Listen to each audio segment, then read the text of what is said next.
On the old battlefields of Russia and Finland, a new generation is living its history.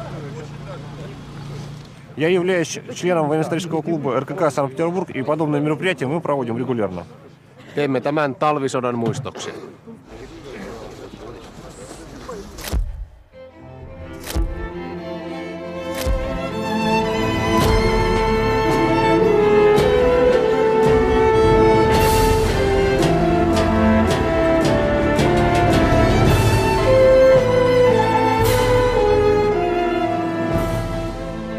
November 30th, 1939. 4 Soviet armies with 21 divisions, more than 400,000 soldiers, thousands of tanks, warplanes, and heavy artillery cross Finland's borders. The invasion is almost 3 times larger than the Allied landing at Normandy on D-Day. The Winter War is an intense and bloody conflict, fought in unimaginable extremes of cold. It will change the course of the Second World War and then be virtually forgotten. An invader with overwhelming military superiority, a defender with little more than the will to resist, and the unintended consequences of war. It is a history ignored by nations at their own peril. Finland is a nation forged from conflict. That was a total fight because we felt that we are not safe anywhere and our life is at stake and our independence is at stake. And if we lose our independence, we are lost. It was a struggle that attracted one young American to stake his life on a fight for freedom. Never give up. Always fight for what is right, and they did. Helsinki, Finland's capital city, has a population of more than 500,000. 300 years ago, Tsar Peter the Great founded a rival city just across the Gulf of Finland. St. Petersburg became the center of Russian Empire, and in 1917, the heart of a revolution. In 1924, it was renamed Leningrad to honor the first leader of the Soviet Union. Its population of 5 million is larger than the entire population of Finland. In 1939, Finland's border was only 40 kilometers away from Leningrad. Moving that border became a justification for war. Comrades, soldiers of the Red Army, officers, commissars, and political workers, to fulfill the Soviet government's and our great fatherland's will, I hereby order the troops of Leningrad Military District to march over the frontier, crush the Finnish forces, and once and for all, secure the Soviet Union's northwestern borders and Lenin's city, the cradle of the revolution of the proletariat. Soviet leader Joseph Stalin was confident of a quick victory. Most of his military agreed. All we had to do was raise our voice a little bit and the Finns would obey. If that didn't work, we could fire one shot and the Finns would put up their hands and surrender. Or so we thought.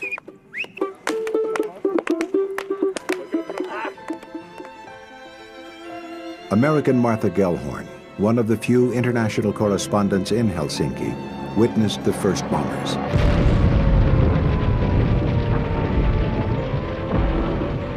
War started at 9 o'clock promptly.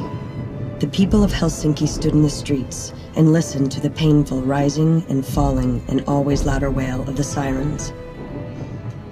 For the first time in history, they heard the sounds of bombs falling on their city. This is the modern way of declaring war. The Red Army advanced quickly on all fronts. Finland's defenses seemed on the verge of collapse. Their use of mass formations of tanks initially had a shattering effect on the Finns. They had never confronted a tank in training, and suddenly they look up out of their trenches and there's 50 of them rolling towards them with guns blazing.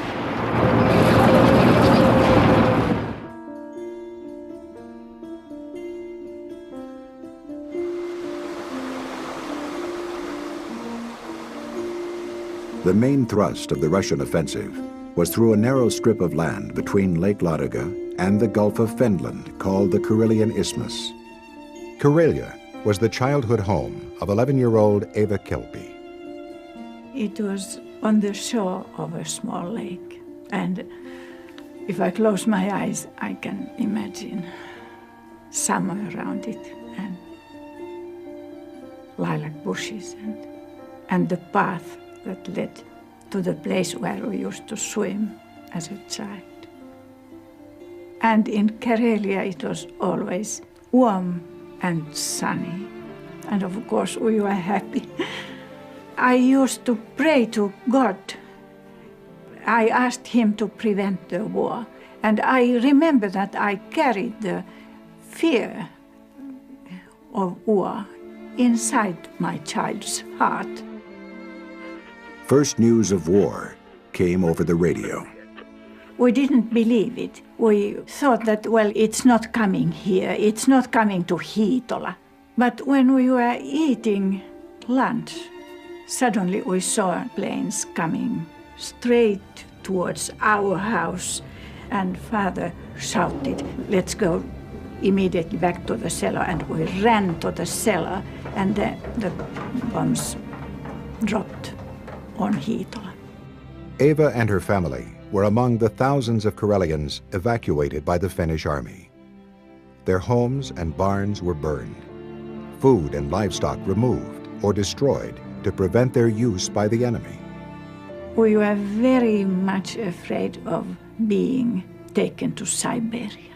Every child knew that Siberia was a threat if we lose the fight. And that was a terrible feeling. But for Eva, the war truly came home the day her father was called away. When I woke up that morning, when Father was to leave to the front, I remember that when I opened my eyes, I saw his back bag on the table, and I knew that he was still beside me. That is such a strong memory that I almost feel that I smell his clothes and his nearness. And on the steps, on the kitchen steps, he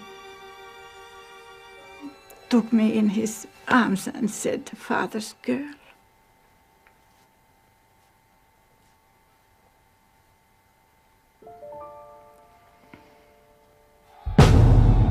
The Soviet invasion was planned as an overwhelming onslaught everywhere at once. President Franklin Roosevelt condemned the attack. It has invaded a neighbor so infinitesimally small that it could do no conceivable possible harm to the Soviet Union. A small nation that seeks only to live at peace as a democracy, and a liberal, forward-looking democracy at that. The League of Nations expelled the Soviet Union. But as bombs fell on Finland, the world offered little more. Most judged the odds too nearly impossible. With a few exceptions, Jack Hasey from Bridgewater, Massachusetts had been living the good life in Paris. I was 22. We're all young enough to want to do something. Jack and 4 American expatriate friends organized the Iroquois Ambulance Corps and made the fateful decision to ship off to Finland. The Soviets were closing the circle on events that began in 1917, when a revolution swept aside Russia's imperial dynasty. That same year, after 600 years of Swedish domination and 100 years of Russian rule, Finland declared its own independence and established a European-style parliamentary democracy. In 1918, Finnish communists, supported by the Soviet Union, attempted to overthrow that government. They were defeated in a bloody civil war that elevated a Finnish aristocrat, Baron Carl Gustav Mannerheim. A former general in Russia's imperial army, Mannerheim's forces, with support from Germany, crushed the communists. Mannerheim was a character out of another age. He was tall, he had eyes like gray ice. He looked every inch the field marshal, but there was something almost 18th century about him. Having served in the Tsarist army before the collapse of the Russian Empire, he also knew the Russian psyche. He was born of the Swedish-Finnish aristocracy. In fact, he did not learn how to speak or read Finnish until he became the commander-in-chief of the Finnish army. And I have heard recordings of Mannerheim's Finnish, and the best that can be said about it is that it's at least better than Winston Churchill's French, but not much. In the summer of 1939, as the threat of war grew, Mannerheim urged the nation to strengthen its defensive line across the strategic Karelian Isthmus. And this certainly was one of the factors that saved Finland, because it gave Finland's army about 4 months to get organized, settled, refresher training. Ja lähdimme silloin Kannakselle 10. päivänä lokakuuta niin kutsuttuun YH:hon. Ja olimme siellä, olimme Kannaksella silloin. Junakuljetuksen aikana olin junakuljetuksen päällikkönä ja Viipurin asemalla minulle toi karjalaisnainen, vanha mummo, toi minulle kukkasen rintaan ja kiitti, että tulimme silloin Kannakselle puolustamaan heitä, jossa ei ollut vielä yhtään mitään sillä kohdalla, missä me taistelimme. Ei taisteluhautoja eikä mitään esteitä, vaan me rakensimme sinne kaivamalla taisteluhaudat ja sitten piikkelankaesteet, teimme korsut. For decades, Finland's leaders had refused to allocate funds for the nation's defense. Meillä oli 32 vanhaa Renaulta, ei enää taistelukelpoista, ja 32 Vickers-vaunua Englannista, ilman tykkiä, ilman tähystyslaitteita, ilman radioita. Meillä oli 1 vaunu kunnossa. The Finnish Air Force was equally outdated and under strength. Mutta ne koneet olivat vanhoja englantilaisia Ripoon koneita, jotka lensivät 160 kilometriä tunnissa, ja venäläisillä oli 370 kilometriä tunnissa kulkevat hävittäjät. A widespread shortage of ammunition made the situation more grave for the outgunned Finns. What do you do in a small country where there isn't very much ammunition? You use knives. And already in the Finnish history there has been puukko. And puukko was used for a lot of things, and now it became very handy as a defense mechanism. Because believe me, when you get that under your ribs, it doesn't feel good. In an often unforgiving climate, Finns fell back to the survival skills they learned as children. It was part of a character quality summed up in the word sisu. It means that personal kind of ability or spirit that every Finn is supposed to have, that when things go wrong, you don't give up.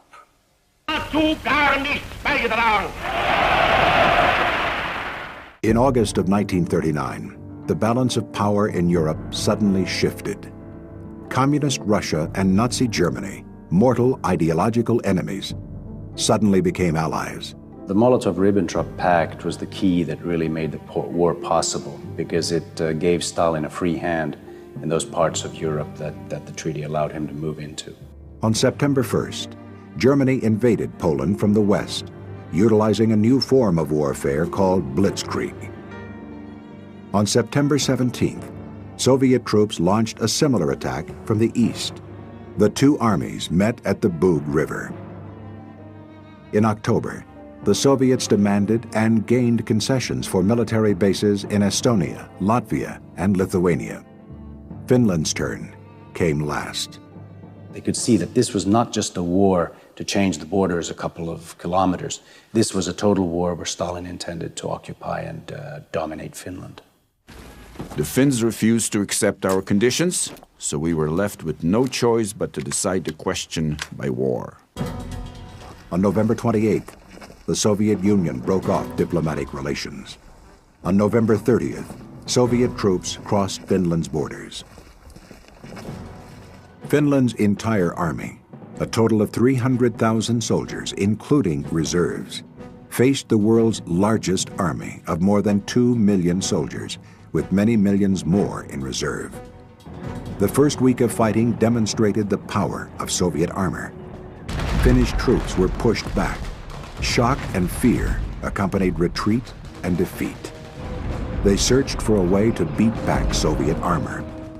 Our platoon leader informed us we were about to receive secret weapons that could blow up and burn any enemy tank. It did not take long until the promise was fulfilled. The Molotov cocktail is probably the most famous poor man's weapon system of the 20th century, and it was named after Stalin's foreign minister, Molotov. If you got up behind the tank and dropped a bottle of flaming gasoline into those air ducts, the flaming gasoline would get sucked into the engine, the tank's fuel would blow up, and for the price of a half a gallon of gas, you could destroy an enemy tank.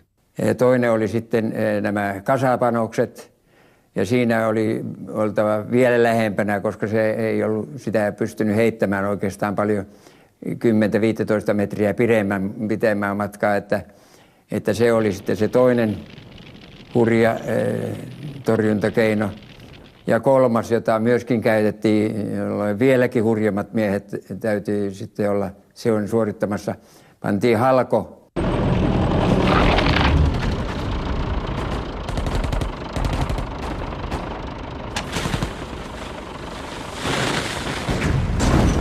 There was one ski trooper who was decorated for actually immobilizing a Russian tank with a crowbar. He pried the treads off by brute force, whereupon his partner came out with a satchel charge and blew it up. I was full of fear and full of care because of father who was in the war.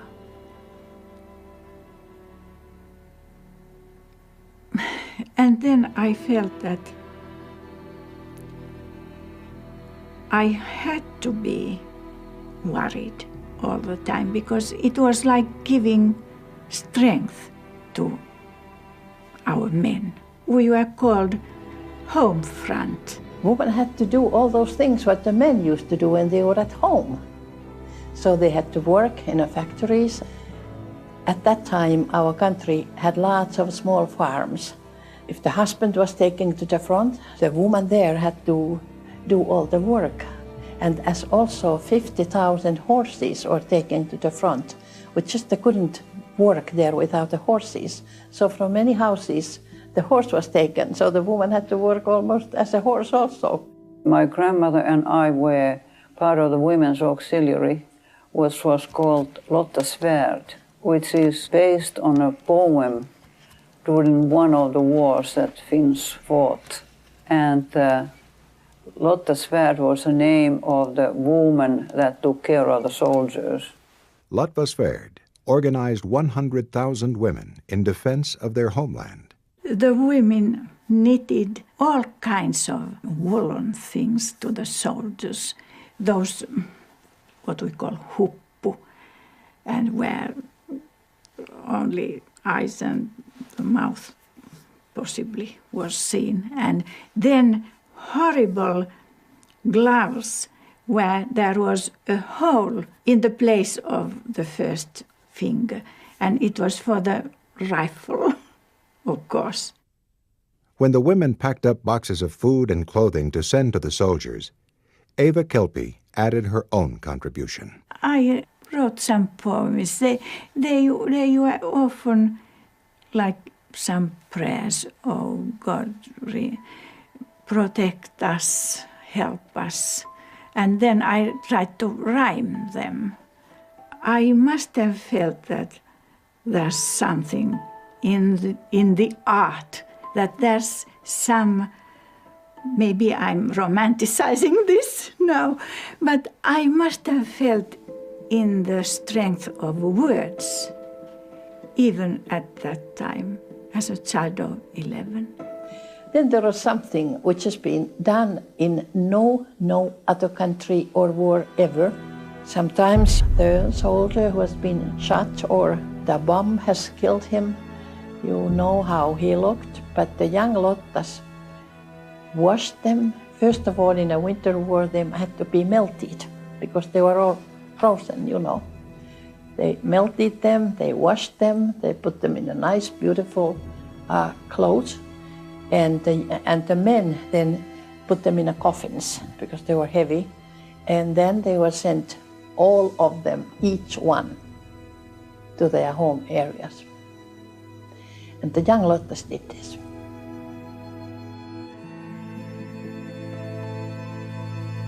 Crossing the Taipale River now takes about 10 minutes. The cost is 50 rubles per car. The ferry is a section of an old Red Army pontoon bridge, powered by a recycled engine. In 1939, the river crossing was a killing zone.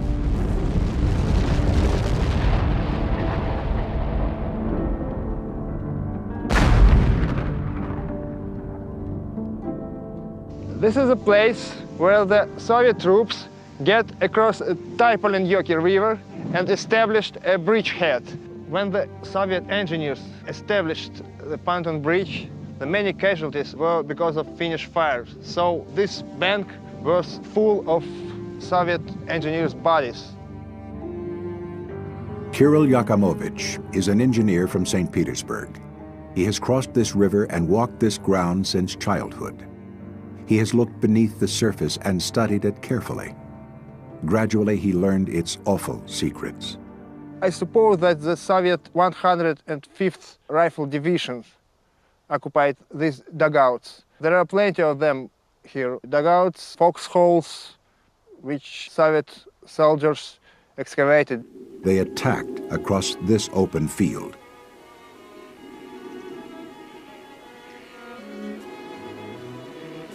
It began on December 6th.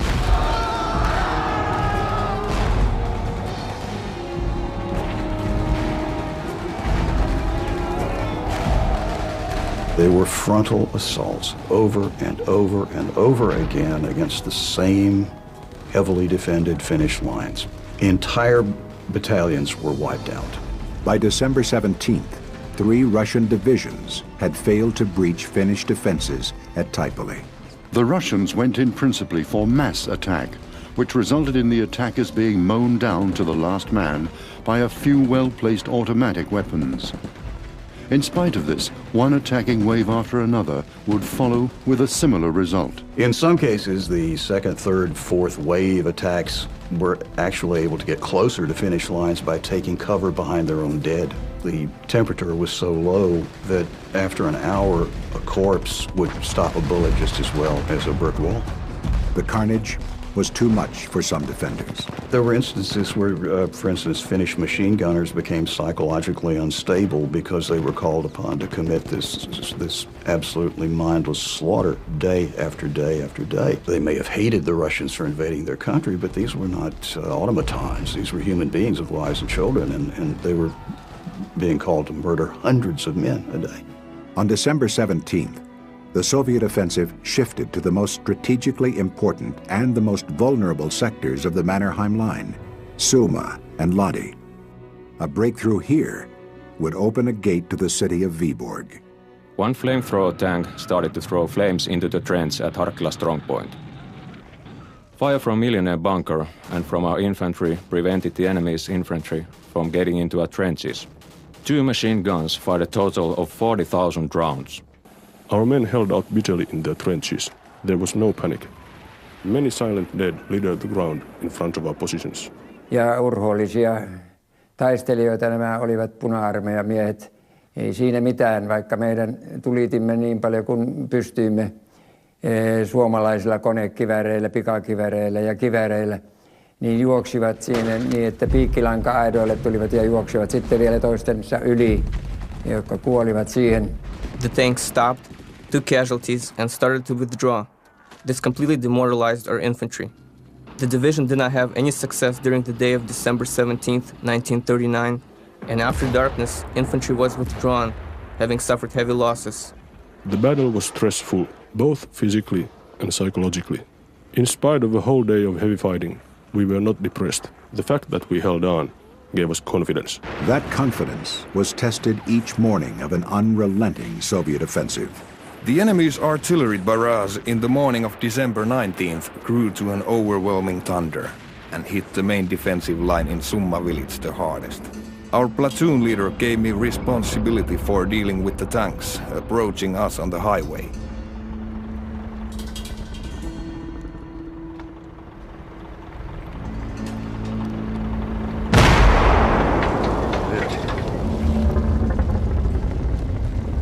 There were no signs of life inside the tank. With our small contribution to the fighting on this day, the hardest of the hardest days was over.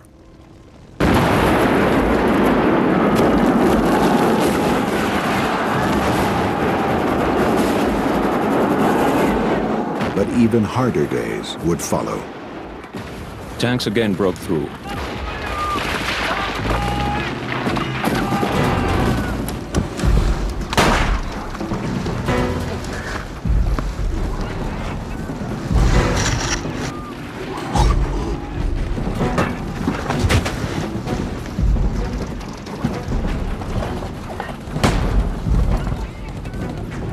In the evening, we counterattacked.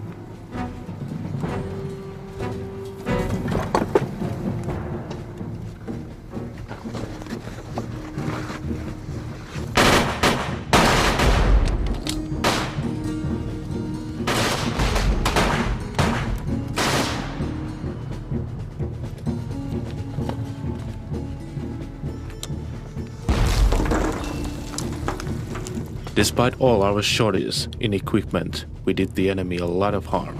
There were men in our platoon for whom the destruction of tanks was just a regular day's work.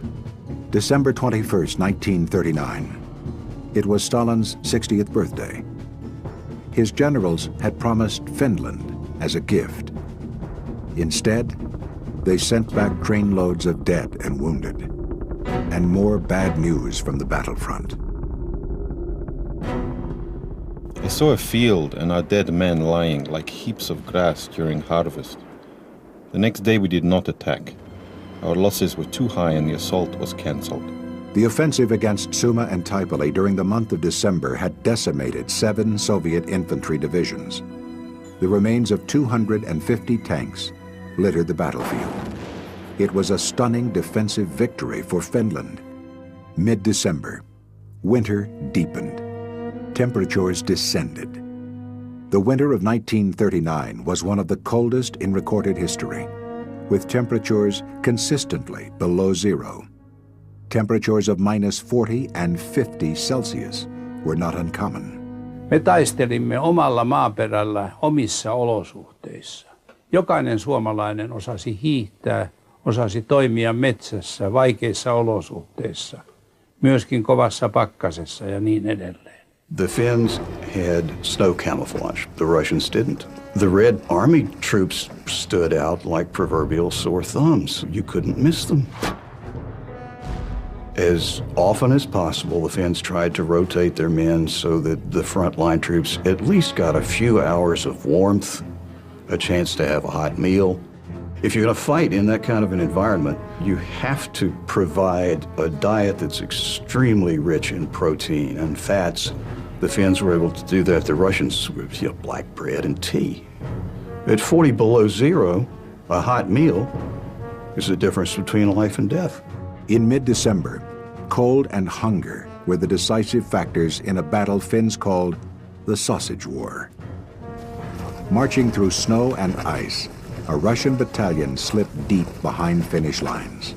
All of a sudden, this Russian raiding force erupts in the rear area. This was the Russians' big chance. They had broken through, they were behind Finnish lines. If they had just kept going, they would have cracked the whole Finnish defense line.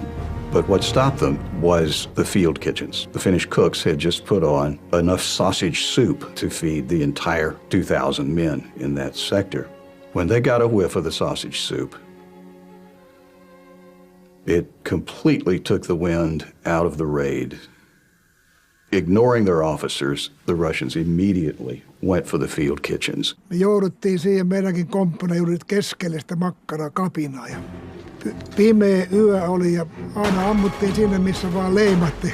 Sinne päin ammuttiin, ei nähnyt pimeässä mitään tähdetä. And that's what gave the Finns time to regroup, counterattack, and virtually wipe them out.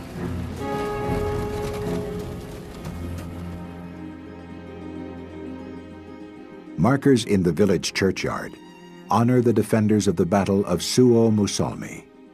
Memorials on the Rata Road honor another part of the story, the elite 44th Ukrainian Division. When the 44th Division crossed into Finland, they brought along a marching band and their dress uniforms. They expected a victory parade at the end of their mission. We can see all those stones, nearly 20,000 stones, and you can visualize that every stone is one man and he had had a wife and children. Then you can imagine how much sorrow it has caused.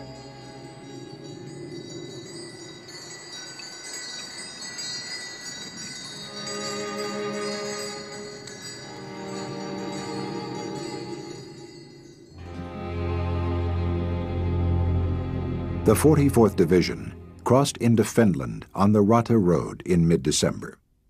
They had been sent to relieve the beleaguered 163rd Division, pinned down on roads around Suomussalmi by meager yet persistent Finnish resistance. They were then to slice across Finland and cut the country in half. These were mechanized Soviet divisions, but the roads they were able to use, these were logging tracks. They were 1 lane wide, they were solid ice, and once the Russian columns were committed to that territory, they had to stay on the roads. The combined forces of the 163rd and 44th Divisions totaled almost 30,000 soldiers, 335 artillery pieces, more than 100 tanks and 50 armored cars. Stretched out for 20 to 30 miles, their columns resembled huge snakes. They would attack and try and knock out vehicles on the road in the front and vehicles at the end, so that the vehicles in between would then become stuck. The Finns were on skis, and they could move very swiftly up and down the length of that column, and they were completely invisible. A barrage of mortar fire, hand grenades, and the ski troopers would surge out of the forest and cut the road.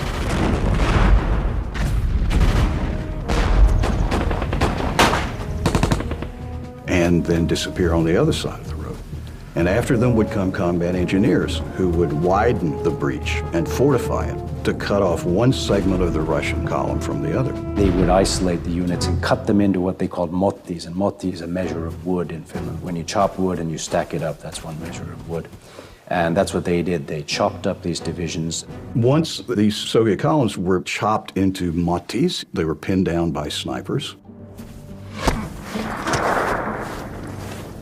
The cold was so intense at Suomussalmi that the instant a man was hit by a bullet and his circulation slowed, his body froze in the posture that he was standing in when he was hit.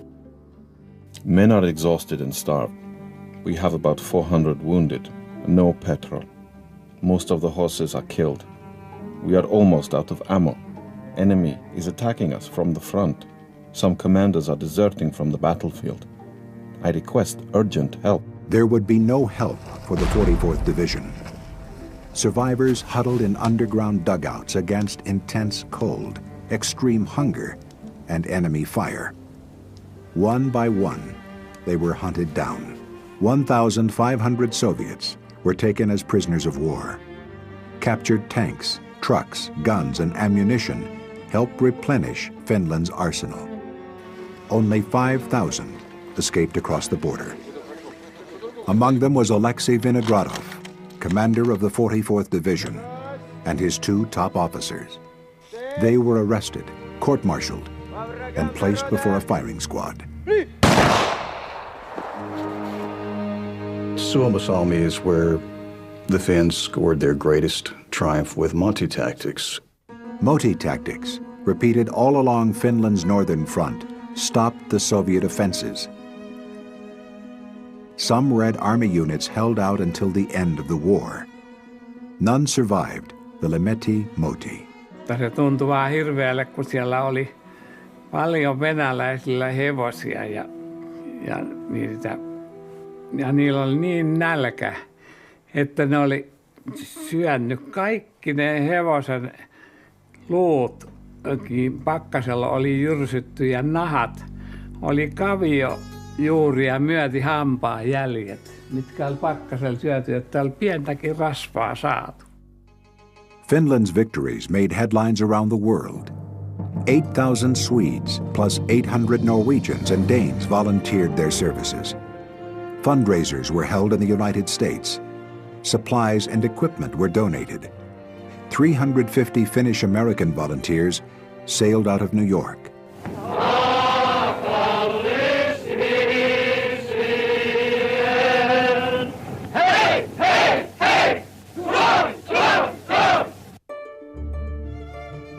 At the beginning of January, after 1 month of travel, American Jack Hasey and his Iroquois Ambulance Corps volunteers finally arrived in Finland. They were immediately sent north, deep into the forests. As he and his ambulance crew picked up the wounded and transported them to field hospitals, they were in constant danger from enemy attack and from crossfire. One day, Jack's buddy nailed a sign to a tree. When he brought wounded Russians to the hospital, he saw the ferocity of feelings. Ruskies, Ruskies, Ruskies. They hated the Russians. He witnessed Finnish ski commandos with a more lethal form of expression. Hasey describes their handiwork in his memoir. It has become a legend of the Winter War. A weird scene in still life. A Russian patrol standing by the side of the road, the men upright and frozen stiff in the snow, a Russian officer beside them, pistol in hand. All had had their throats cut. The officer's pistol was loaded, and not a shot had been fired. Jack's group became known as the Lost Yankee Battalion. An American reporter tracked them down and filmed them for a newsreel that played in movie theaters across the United States. In January, sporadic fighting continued on all fronts, but after 1 full month of war, major operations by the Red Army ceased. January was largely a lull. Both sides were regrouping. It was a time of taking stock. The enemy's attacks in December could be compared with a badly conducted orchestra, in which the instruments were played out of time. Division after division was thrown against our positions, but the cooperation between the different arms remained bad. In the 1930s, Stalin conducted a campaign of terror against perceived enemies of the state. It would consume the professional officer corps of the Red Army. Thousands of officers were arrested and executed, including 90% of its generals and 80% of its colonels. They were replaced with less experienced soldiers, along with a cadre of political officers. But real power was in the hands of the NKVD, a secret internal security force that reported directly to Stalin himself.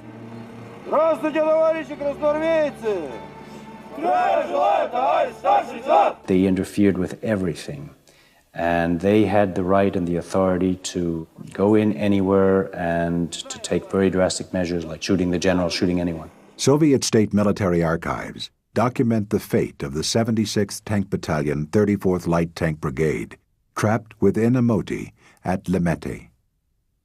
In January of 1940, Battalion Commander Captain Ryazanov began to plan a breakout.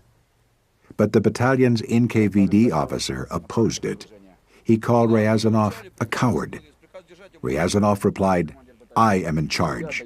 I give the orders." Only 19 men of that battalion survived the war. For Stalin, this situation was desperate because he was worried about Hitler, even despite the treaty. He had to somehow knock the Finns out of the war. Stalin brings in General Timoshenko, who was one of the few really good professional Red Army soldiers who had escaped the purges. Timoshenko augmented his forces for a massive new offensive with 45 divisions, 750,000 soldiers, more than 3,000 artillery pieces, 2,000 tanks, and hundreds of fighters and bombers. And he adjusted the strategy. Now he concentrated all the forces against the key to Finland, which was in southern Finland, the Karelian Isthmus. Field Marshal Mannerheim monitored the Soviet buildup and understood the inevitable. As he committed the last of his reserves, Mannerheim drew confidence from the fundamental strength of his nation. The nation stood as one man behind their armed forces in the calm and determined knowledge that the struggle must go on.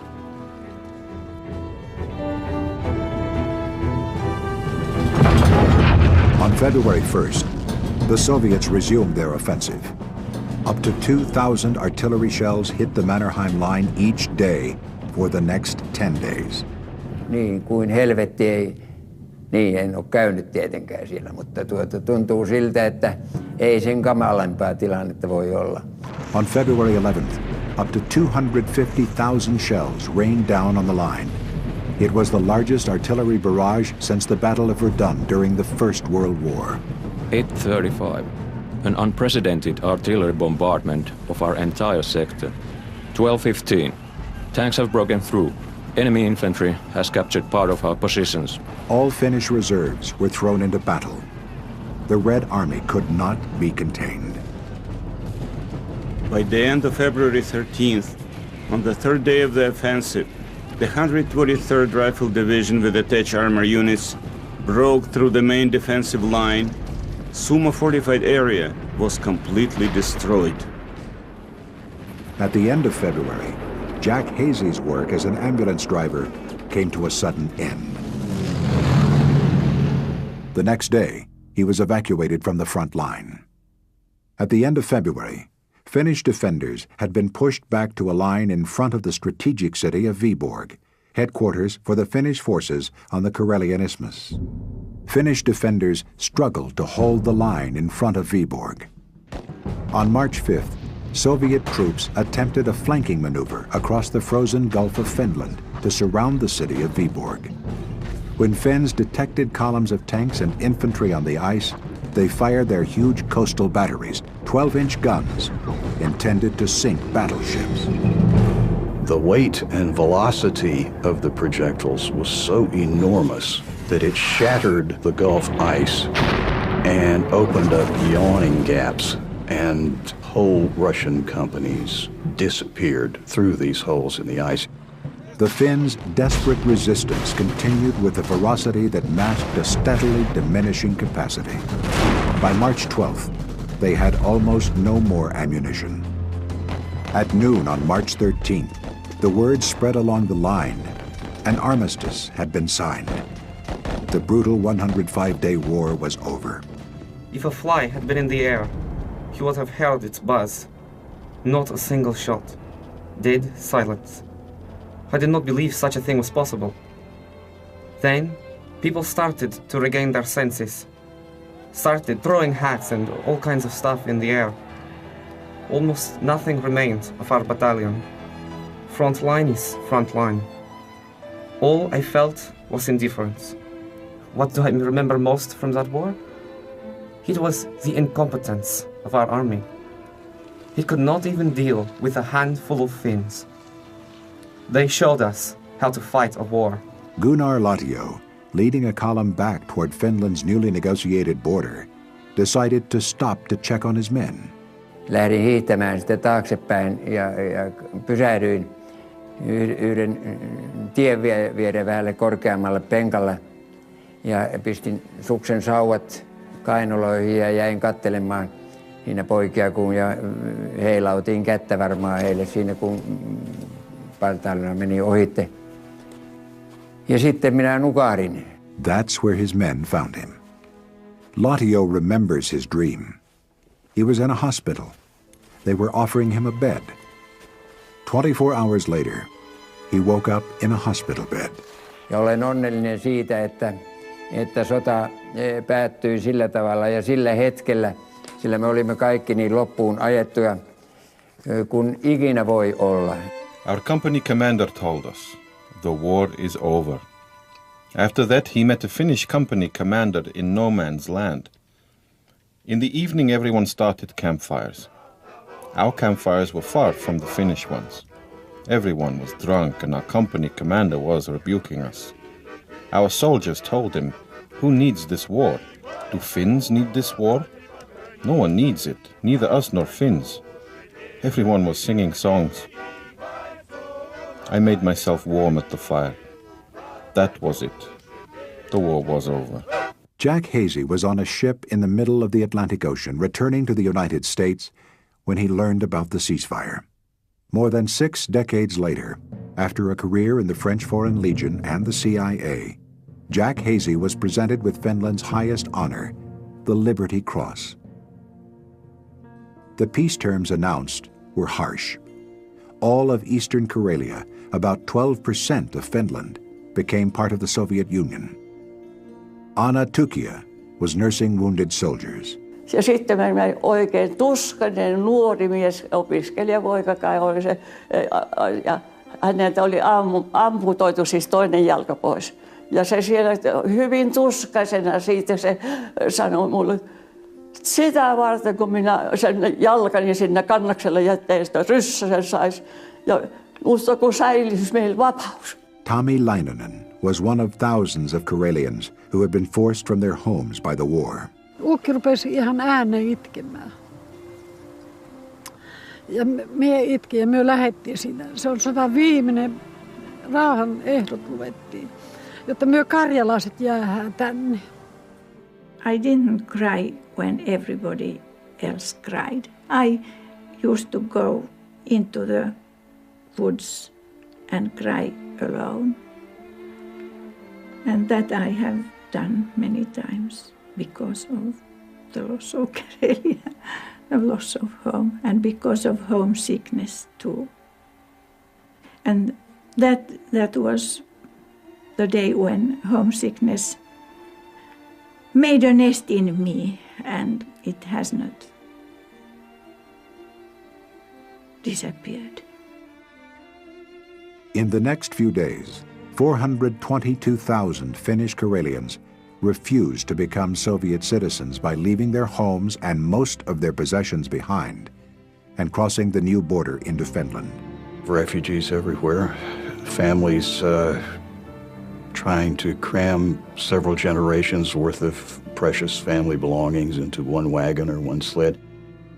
We had 3 days to get our things from Hiitola, and my mother and my grandmother went to traveled to Hiitola, and my mother and father met in the middle of night under a starry sky there on the yard of the home.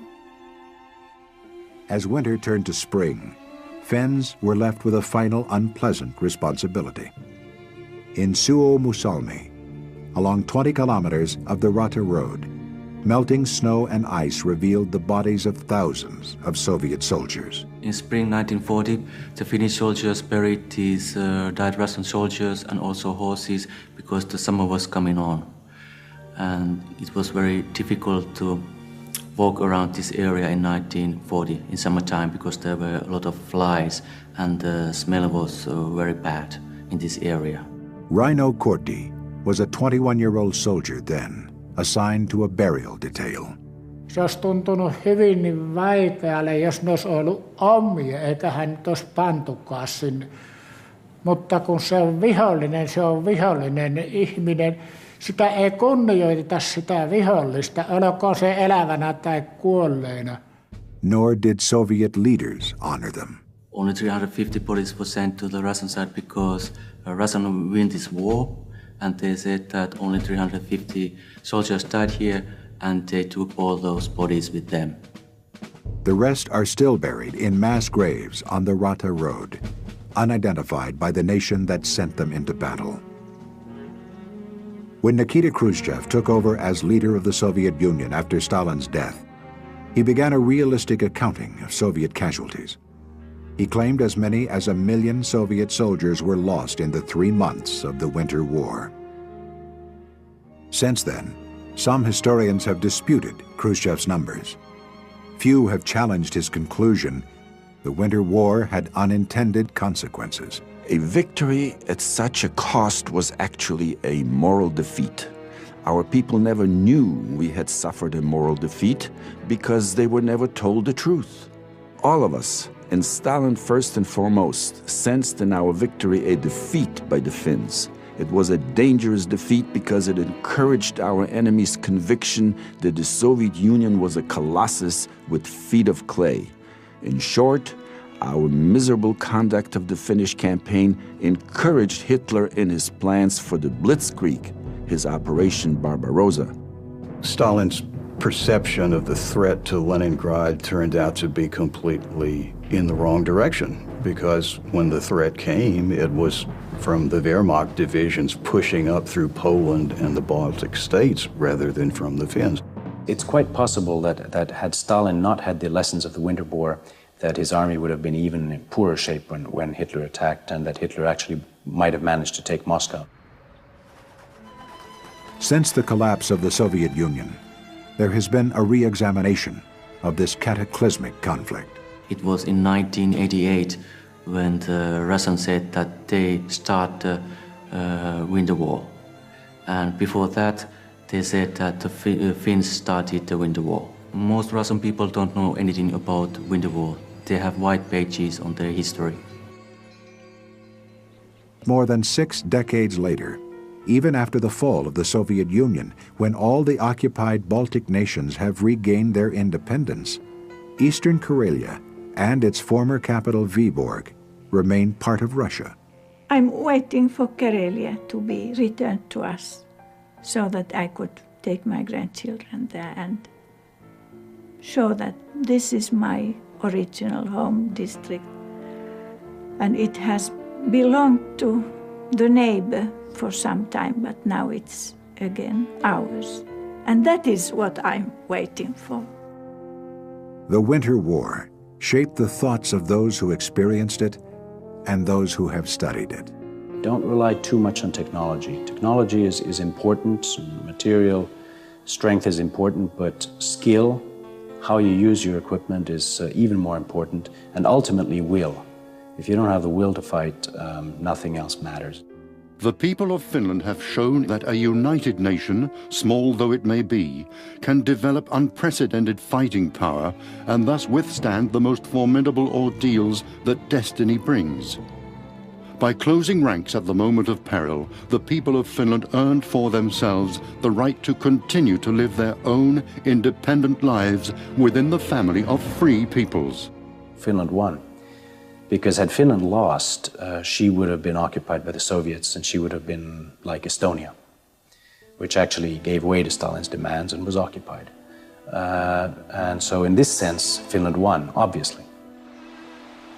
Nature has tried, but cannot conceal the old battlefields, the anti-tank traps, the blasted bunkers, unexploded shells, the unburied human remains. On the old battlefields, a new generation of Russians and Finns meet, not to renew a war, but to remember, reliving the past, shaping the future.